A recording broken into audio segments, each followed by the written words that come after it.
Main controller IC है। अब हम थोड़ा सा इसको रिवर्स में, यानी कि ये बताया कि आपकी सबसे पहली एक आईसी है आपकी पीसीएच। क्या है? हाँ जी, ये है आपका पीसीएच। दूसरा आपका क्या है? आईओ। क्या है?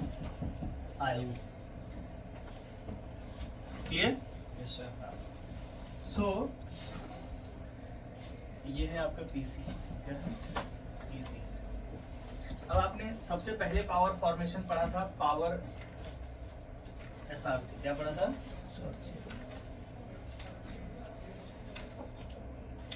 क्या पढ़ा था? Power SRC. Power SRC.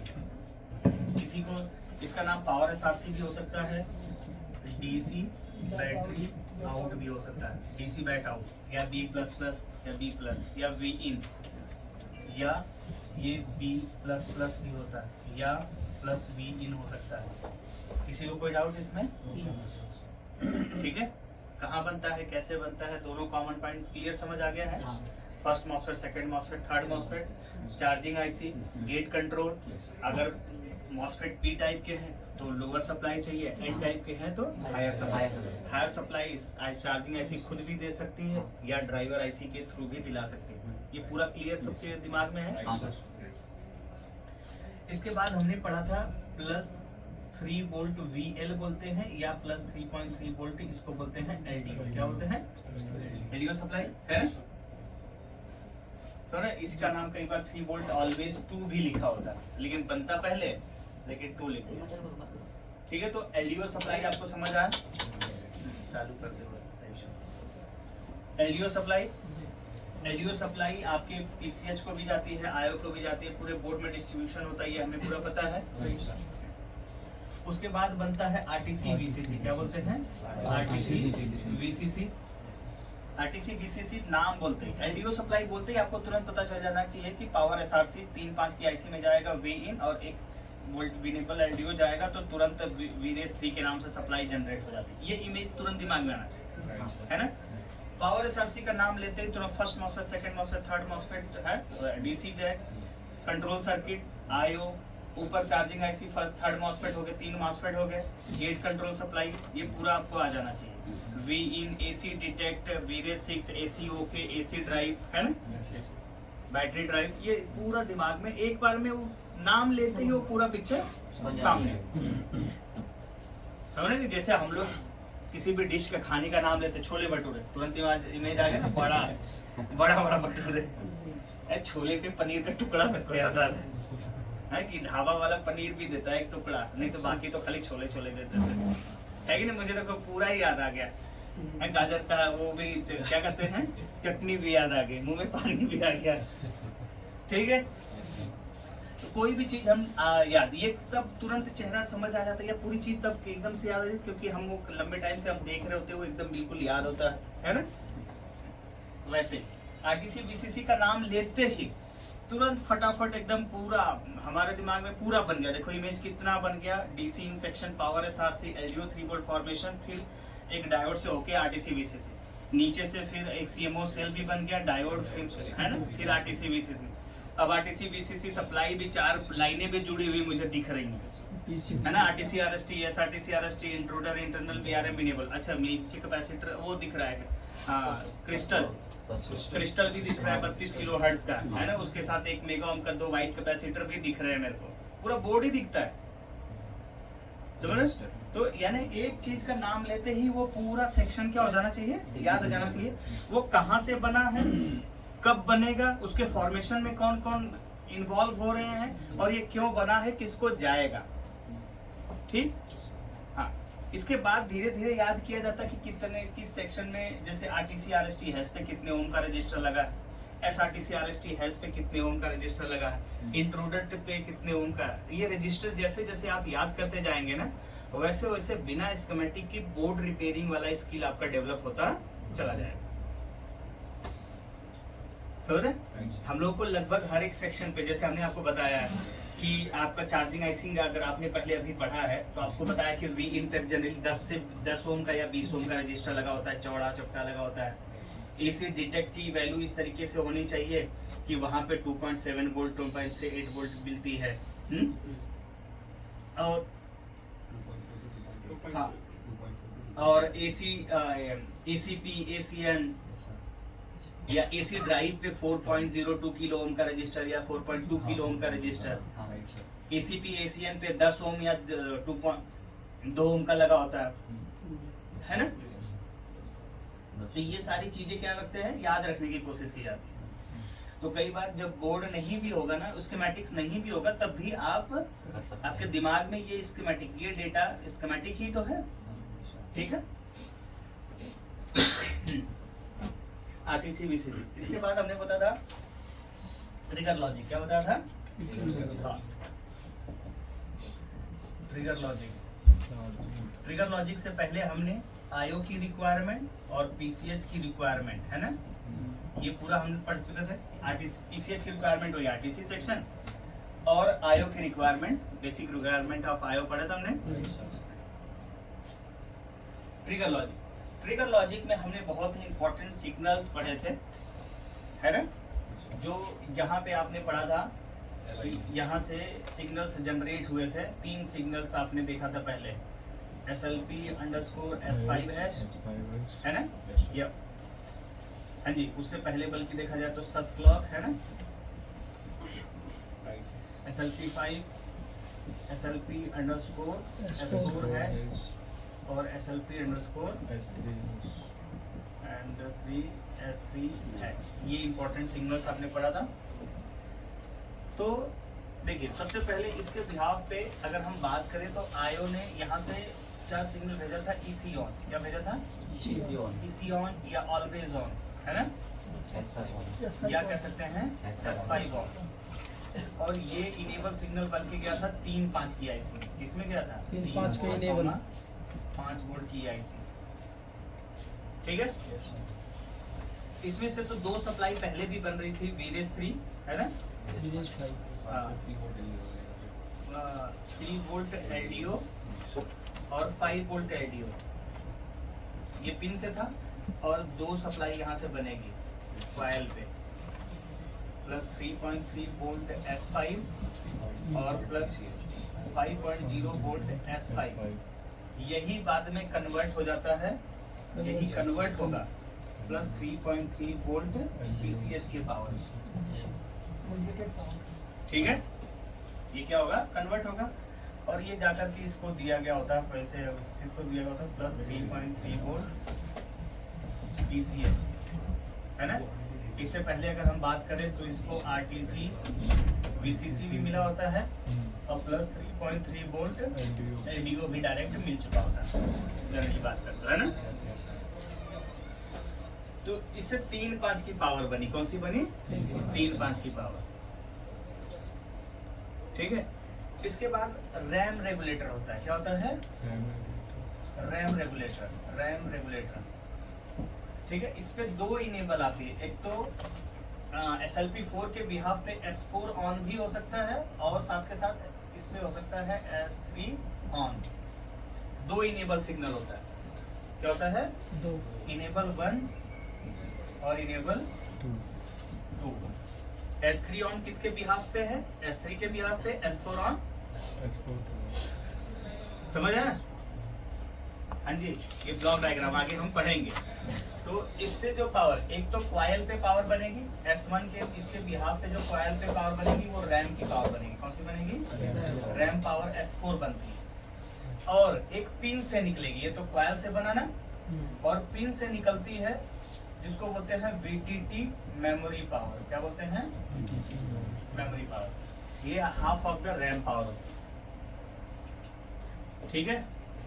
ये इसके बाद ये इसका पीजी भी हमें देखना होता है। इसका पीजी किसको आएगा? जनरली आईओ को ही आता है पीजी, ठीक है। ऐसे ही इसका होगा, ये रैम की पावर बनता है। फिर एक और पिन से रेफरेंस वोल्टेज बनता है। क्या बोलते हैं? Reference voltage. उसके बाद VTT, और लास्ट में क्या जनरेट करेगा? पीजी, लेकिन इसकी दो इनेबल मेन इनेबल सिग्नल है। कौन सा? S4 ऑन या सस ऑन या सिस्टम ऑन, दूसरा S3 ऑन या रन ऑन या मेन ऑन। ये किसके बिहाफ पे होता है? S4 और S3 के बीच। ठीक है। चार्जिंग आईसी का सर इनेबल नहीं होता। चार्जिंग आईसी तो पहले बीत चुका है ना, अब तो 3 वोल्ट से चार्जिंग आईसी का तो SDSCL से ही हो जाता है ना काम। उसका इनेबल नहीं होता। उसका इनेबल कई बार आपको सेल्फ इनेबल रेफरेंस से भी इनेबल मिलेगा, कई बार SDSCL से ही इनेबल होगा। ठीक है। और क्या होता है? रैम की 1 पर ये रैम का हो गया, हाँ जी। जी। और S4 की मदद से, मॉसफेट की मदद से, जैसे ये 3 वोल्ट की पावर होती है, कितना होता है? इसमें इन किया जाता है प्लस 3.3 वोल्ट S5 और इसको इनेबल किया जाता है S4 ऑन से। किससे? S4 ऑन से। तो जो पावर बनती है यही कन्वर्ट हो जाती है, उसका नाम हो जाता है 3.3 वोल्ट S4। क्या बनेगा?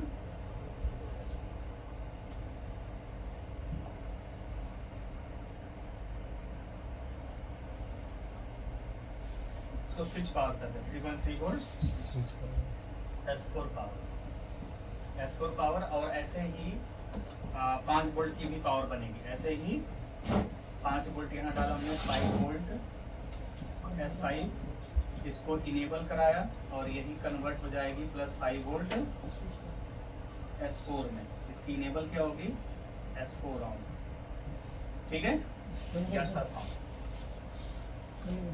ठीक है। ये स्विच है, कन्वर्जन किया, एम्पियर चेंज हुआ। क्या हुआ? Ampere change. और ये रेगुलेटर है। ये क्या है? रेगुलेटर। ये मॉसफेट हो सकते हैं। क्या हो सकते हैं? मॉसफेट। और क्या 1.8 वोल्ट होता है? क्या होता है? 1.8। हाँ, 1.8 वोल्ट के लिए प्लस 1.8 वोल्ट। इसमें जो इनेबल सिग्नल जाता है वो कौन सा जाता है? यही S3 ऑन। कौन सा होता है? S3 on. हाँ। वो आयो से ही आ रहा होता है। अब अलग से नहीं होगा हर जगह के लिए, एक ही S3 ऑन होगा। यहाँ पे आएगा इनेबल S3 ऑन और यहाँ सप्लाई बनेगा प्लस 1.8 वोल्ट कॉइल पे। किस पे बनेगा? कॉइल। प्लस 1.8 वोल्ट S3 और यहाँ पे PG निकलेगा। क्या? Power volt. S3 power okay, S3 power okay या रन पावर ओके भी लिखा हो सकता है। क्या हो सकता है? Run power. ठीक है। ऐसे ही 1.0 वोल्ट का भी मदरबोर्ड पे एक रेगुलेटर होगा। कितने वोल्ट का? 1.0 वोल्ट। इसकी S3। अब इनमें Vin जनरली पावर SRC होती है। क्या होती है? Power SRC। यहाँ पर भी Vin क्या होगा? Power SRC। इसका भी Vin क्या होगा? Power SRC। इस पे भी Vin क्या होगा? Power SRC। क्या होगा? Power SRC। इनेबल जो आएगा वो कहाँ से आएगा? आयो से। यही S3 ऑन। क्या होगा? S3 on. और कॉइल पे पावर जनरेट होगी प्लस 1.0 वोल्ट और इसका पावर गुड वही S3 power okay. S3 power okay. ठीक है। रेगुलेटर्स आपने पढ़ा है ना? हाँ। तो ये सिंगल फेज रेगुलेटर्स ही बता रहे हैं। क्या बता रहे हैं? हाँ, ब्लॉक डायग्राम कि ऐसा मदरबोर्ड पे मिलता है आपको। हाँ जी, आपको क्लियर समझ आ रही है चीजें? हाँ, समझ है, मेरे को पूरा मालूम है। ये मालूम है ना? ठीक। सो 1 पॉइंट ये 8 है, ये 1 पॉइंट क्या बोला? 1.0 वोल्ट S3। ठीक है। और 1.05 क्या होता है? प्लस 1.05 वोल्ट का एक रेगुलेटर होता है। तो कॉइल पे पावर कितनी बनती है? 1.05 वोल्ट। लेकिन इसमें Vin कौन सी होती है? Power SRC। ठीक है। और इसका इनेबल क्या होता है? S3 ऑन ही। क्या होगा? S3 on. और पावर गुड पे क्या लिखा होगा? S3 power okay, S3 power okay या रन पावर ओके। क्या हो सकता है? Power okay. या कई बार लिखा होता है 1.05 वोल्ट पावर गुड। ठीक है। एक और रेगुलेटर आपको देखने में मिलेगा, ढूंढना पड़ेगा आपको, जहाँ पे 0.95 वोल्ट बनेगा, है ना। इसमें भी वी इन क्या होगा, पावर एसआरसी, ठीक है। और इनेबल इसका क्या होगा, S3 ऑन, पावर होगी प्लस 0.95, रेगुलेटेड होगी सर। हाँ, कॉइल पे प्लस 0.95 और पीजी होगा S3 पावर होगी, पावर ठीक है। S3 पीजी या रन पावर होगी, है ना। इसको शॉर्टकट में लिखो,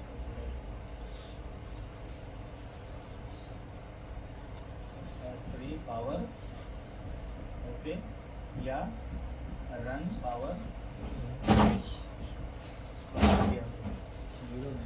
ठीक है। समझ आया ये चीजें, ये तो समझ आ रहा है ना, ऐसा तो नहीं ना ये भी बाउंसर ही जा रहा है। हाँ, मैं भी क्रिकेट खेलने गया था, बैट्समैन बनने गया था, वन बॉलर गया, बैठने का मौका नहीं मिलता तो सोचा बॉलर बॉलिंग पे ही फोकस करते हैं। हाँ, लेकिन अब 4 ओवर कंपलसरी मिल ही जाता है,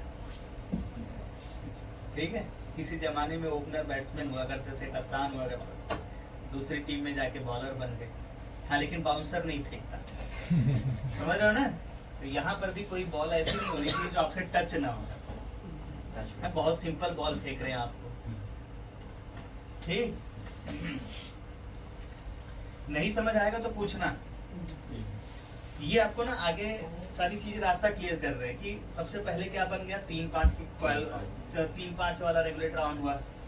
फिर उसके बाद रैम रेगुलेटर, लेकिन उस पे भी 2 इनेबल सिग्नल होता है। रैम का कितना इनेबल सिग्नल होता है, 2 पावर जनरेट होती है, और बाकी सब में एक इनेबल जा रहा है, और बाकी सब में कई बार जो होता है इसका पावर गुड, इसके लिए 1.05 वोल्ट का जो पीजी है इसका इनेबल का काम करता है। क्या करता है, इनेबल का काम करता है। 1.05 का पावर गुड आपका 0.95 के लिए इनेबल का काम करेगा, ठीक। ये सारे S3 स्टेट। और अगर मान लीजिए ग्राफिक्स वाला है तो उसमें भी यही S3 स्टेट ही होगा, वो भी होता है, ठीक है। ग्राफिक्स का रेगुलेटर होगा तो इसमें भी इन पावर एसआरसी इस्तेमाल होता है, उसमें पावर एसआरसी इन हो रहा होगा, ठीक है। इनेबल वही S3 ऑन ही होगा या रन ऑन, और आपकी कॉइल पे सप्लाई VGA मिलेगी, क्या लिखा होगा, VGA, और PG power good, run power okay, क्या होगा, रन पावर ओके ही होगा। समझ आया, हाँ जी। तो यानी कि ट्रिगर लॉजिक जब आपने चेक किया, क्या चेक किया, हाँ जी ऋषि, आप ट्रिगर लॉजिक कब चेक करना है, जब आपका LDO3 पावर एसआरसी भी बन जाएगा, LDO3 बोर्ड भी बोर्ड में अवेलेबल होना चाहिए, RTC VCC सप्लाई बननी चाहिए, और आपका 32 किलोहर्ट्ज का क्रिस्टल एक्टिवेट होना चाहिए, ठीक है। IO की रिक्वायरमेंट पूरी रहनी चाहिए, और PCH का RTC सेक्शन पूरा कंप्लीट होना चाहिए।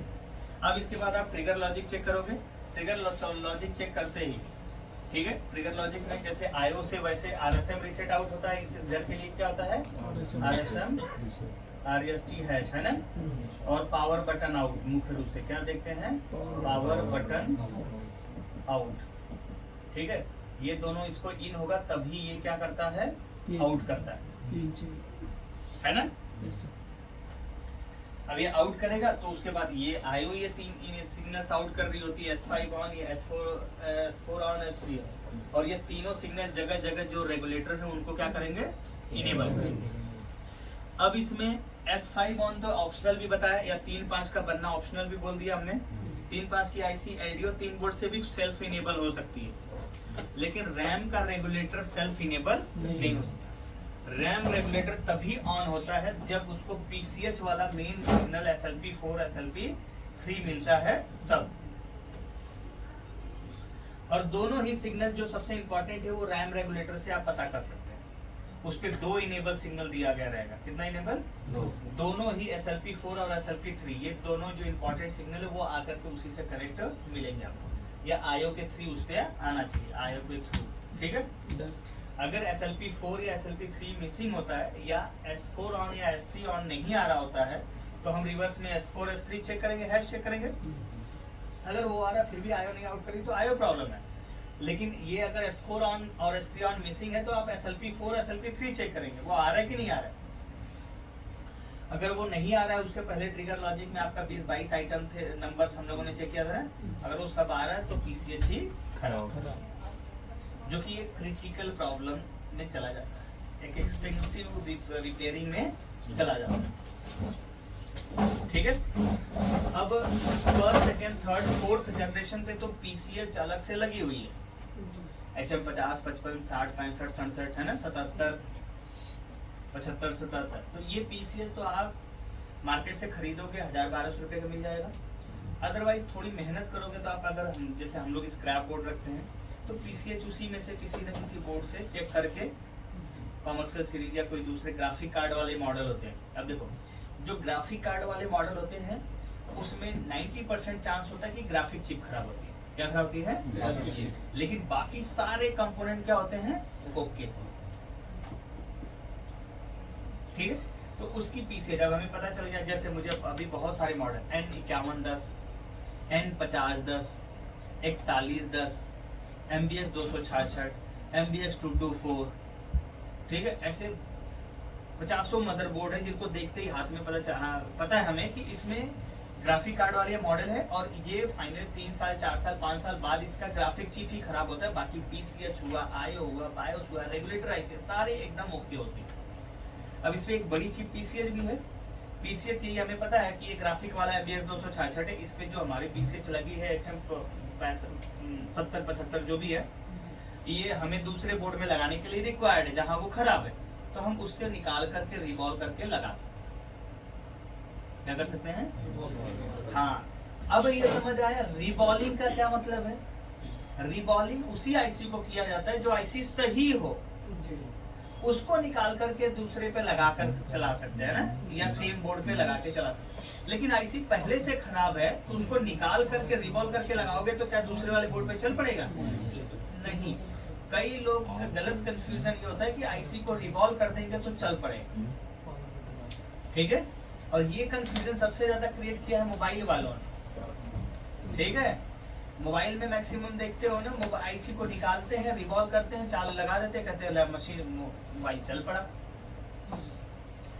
500 जंपर मार करके मोबाइल को चालू करते हुए देखा है मैंने। अब वो 500 जंपर मार करके एक बार डिस्प्ले दिखा भी दिया तो उसका क्या मतलब है? 500 जंपर कितने दिन तक सिक्योर करके रख सकते हो? समझ रहे हैं? तो और उसमें क्या होता है, मैक्सिमम आईसीओ को कई बार क्या उखाड़ करके लगा देते हैं, बोलते हैं अगर खराब आईसी तभी रिवॉल्व कर दोगे चल पड़ेगा। ऐसा कभी नहीं हो सकता। शॉर्ट सर्किट आईसी रिवॉल्व करने से थोड़ी, रिवॉल्विंग का मतलब कांटेक्ट पॉइंट्स आप दोबारा बना रहे हैं। ठीक है, उसके कांटेक्ट पॉइंट दोबारा बना देने से वो थोड़ी सही हो जाए। अब मेरी ये एसएमडी खराब हो गई हो, लेकिन उसका जो प्लग वायर है वो खराब, मतलब हम बार बार बदल रहे हैं, नए से बदल रहे हैं, तो एसएमडी थोड़ी चल पड़ेगा। बोर्ड में, नए बोर्ड में लगा रहे हैं या नई वायर लगा करके लगा रहे हैं, तो ऐसे नहीं होता। ठीक है, तो रिवॉल्विंग हम लोग तब करते हैं जब हमें पता होता है कि हमारे पास कोई स्क्रैप बोर्ड या डोनर बोर्ड है जिसमें आईसी ठीक है और हमें दूसरे पे लगाना, आप खरीदना नहीं चाहते, नया खरीदने जा रहे हैं, वो हमें मिल रहे हैं 1200 रुपए और हमारे पास स्क्रैप बोर्ड में है, तो हमें खाली बस क्या करना है, 1 घंटा मेहनत ही पड़ेगा ना। 1 घंटा अगर मैं मेहनत कर दूंगा तो मेरा 1200 बच जाएगा ना। क्या हो जाएगा? 1200 बच जाएगा। वहां पे फिर इसीलिए वो बचाने के लिए वो सारा काम किया जाता है कि दूसरे से उतारा, रिवॉल्व किया, अब जहां लगाना उस पे लगाना। ठीक है, सो अब इसमें ये पूरा मदरबोर्ड में जगह जगह रेगुलेटर्स आ रहा है। अभी देखो SLP4 SLP3 का सिग्नल आया तब जाकर के सारे रेगुलेटर्स क्या हो जाते हैं बोर्ड में एक्टिव। और सारे रेगुलेटर्स का पावर बोर्ड अभी कल ही बताया था, कंबाइंड होकर के हार्डवेयर पावर बोर्ड बन जाता है ना। फिर कोर की सप्लाई बनती है, कोर के बाद का सारा कॉन्सेप्ट आपको हमने कल बताया। ठीक है, अब first second third fourth generation तक आपको मिलेगा कि 1.0 वोल्ट और 1.0 वोल्ट ये दोनों सप्लाई आपका थर्ड लेवल में है। उनकी इनेबल S3 ऑन है या हाँ S3 ऑन से इनेबल, लेकिन आपको ये 6th जनरेशन या 6th जनरेशन के बाद वाले बोर्ड में देखेंगे तो ये कहाँ मिल जाएगा, S5। ठीक है, अब इस तरीके से पूरा बोर्ड पे पावर बन जाता है। पावर बनने के बाद सीपीयू की पावर बनती है, फिर पीसीएच के अंदर क्लॉक बनती है। अगर थर्ड जनरेशन का बाद का बोर्ड है तो पीसीएच के अंदर क्लॉक बनेगी, और थर्ड जनरेशन से पहले का पुराना बोर्ड है फर्स्ट जनरेशन 4 टू ड्यू, तो बाहर ये क्लॉक जनरेटर सेक्शन होता है। क्या होता है? Clock generator section. उस आईसी के साथ एक 14 मेगाहर्ट्ज का 14.318 मेगाहर्ट्ज का क्रिस्टल लगा होता है। वो 14 मेगाहर्ट्ज के क्रिस्टल की एक सिंगल फ्रीक्वेंसी रिसीव करके उसे मल्टीपल फ्रीक्वेंसी कन्वर्ट करती है वो आईसी, और हर एक सेक्शन को भेजती है, चाहे वो साटा हो, चाहे यूएसबी हो, ठीक है, चाहे पीसीआई स्लॉट हो, कोई भी कम्युनिकेशंस के जितने भी एरिया, हर जगह पे वो रिक्वायर्ड फ्रीक्वेंसी भेजती है। ठीक है, उसके बाद पीसीएच में पीएलटी पहले भी पीसीएच ही बनाती थी, अभी भी पीसीएच ही बनाती, और अगर आईसीएच वाला बोर्ड था तो पीएलटी रीसेट आईसीएच बनाते थे। रीसेट सिग्नल बनना जरूरी है, क्योंकि पीएलटी रीसेट बनेगा तभी बायोस डेटा प्रोसेसर रीड करेगा, अन्यथा आईओ के साथ भी यही देखा आपने, इसी रीसेट था तभी तो हमने बताया था कि इसी बायोस रीड करेगा। वैसे ही प्रोसेसर को पहले कोर सप्लाई मिल गई, कोर के बाद क्लॉक मिल गई, फिर उसको पीएलटी रीसेट मिलेगा। पीएलटी रीसेट कौन बनाएगा? पीसीएच। अब सीपीयू रेडी होगा और बायोस डेटा रीड करेगा। बायोस डेटा रीड होने के बाद रैम डेटा, फिर ग्राफिक डेटा, और फिर डिस्प्ले प्रोड्यूस करेगा। ठीक है, तो अब एक सिंपल, जैसे आप अगर 4th जनरेशन तक के बोर्ड की ही बात करें तो हमने बोला कि ट्रिगर लॉजिक बताया। ट्रिगर लॉजिक के बाद कौन सा पावर बनेगा भाई? क्या बनेगा इसके बाद पावर?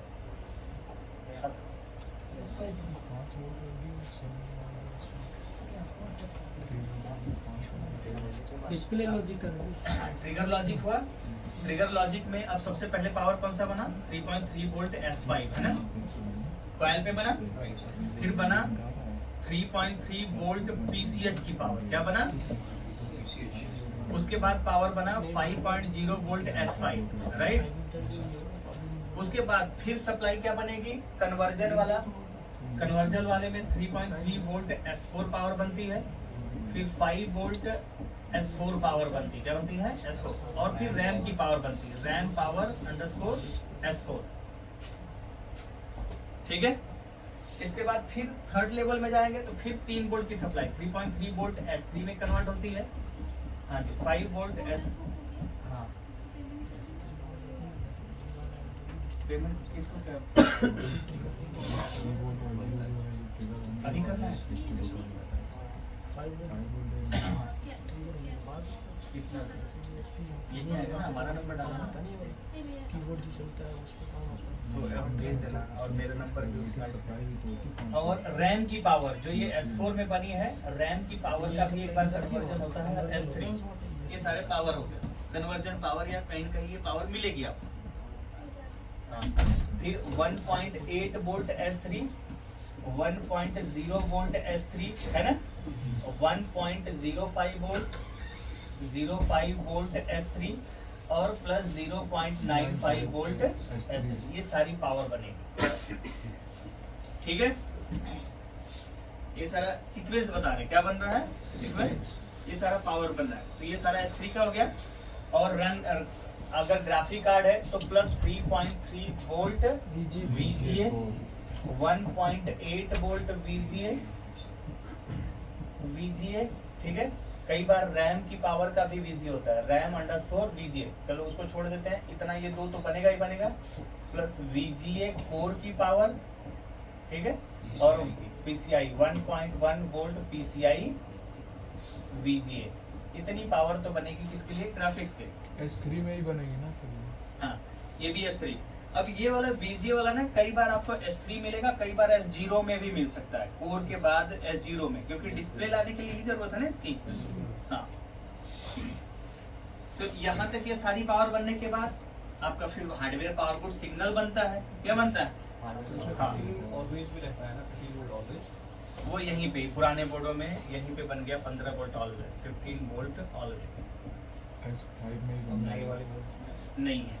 ठीक है। सो इसके बाद आपका जनरली आपने पढ़ा कि हार्डवेयर पावर बोर्ड बनना चाहिए। क्या बनना चाहिए? Hardware power board. फिर कोर सप्लाई बनेगी। क्या बनेगी? Core power. कोर के बाद क्लॉक बनेगी। क्या बनेगी? क्लॉक हाँ, क्लॉक सिग्नल सीएल। SBI हाँ, क्लॉक सिग्नल्स बनेगा। क्लॉक के बाद पीएलटी रीसेट। क्या बनेगा? पीएलटी रीसेट्स। ठीक है। हाँ जी। अब पीएलटी रीसेट के बाद आपका प्रोसेसर एक्टिव होगा, बायोस रीडिंग होगा। क्या होगा? फिर बायोस रीडिंग होगा, बायोस रीडिंग, रैम फिर रैम रीडिंग। ठीक है। फिर डिस्प्ले रीडिंग।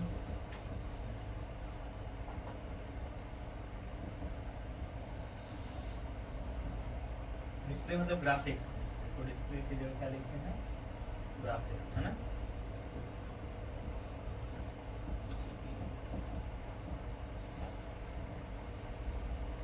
देन फाइनली क्या आता है?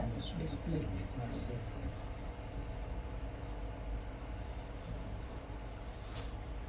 ठीक है। या इससे पहले कम्युनिकेशन स्टेबल बोल सकते हैं। क्या बोल सकते हैं? ठीक है। रीडिंग के बाद स्टेबल कम्युनिकेशन, है ना। फिर डिस्प्ले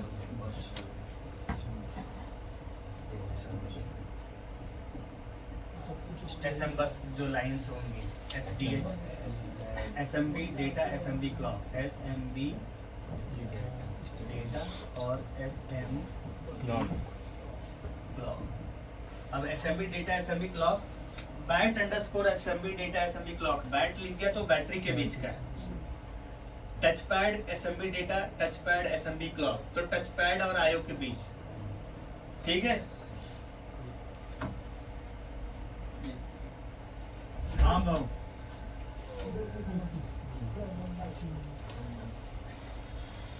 अच्छा।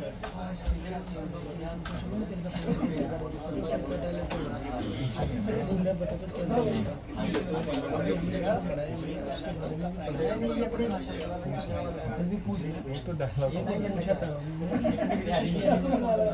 उनका भी समझ में आ रहा है ना, बाद में भूल जाएंगे ऐसे समझ में नहीं आ जाएगा। अरे पढ़ ले यार। हम लोग आपस में चट्टे बढ़ते हैं। हमारा पूछने का पूछो हमें भी पता था समझते भी और हमारी वजह से पूरी क्लास को वो कर रहे हैं सर, तो इतना करेंगे यार। थोड़ी ना है पूछा था ये क्यों है, ये क्यों है, क्यों ये नाम क्यों हमारे भाई डरवा रहे हो ऐसे पूछता था। तुम ऐसे ये डरवा नाम की पढ़ा कहाँ से क्यों पूछता था लॉजिक वाला यहाँ से और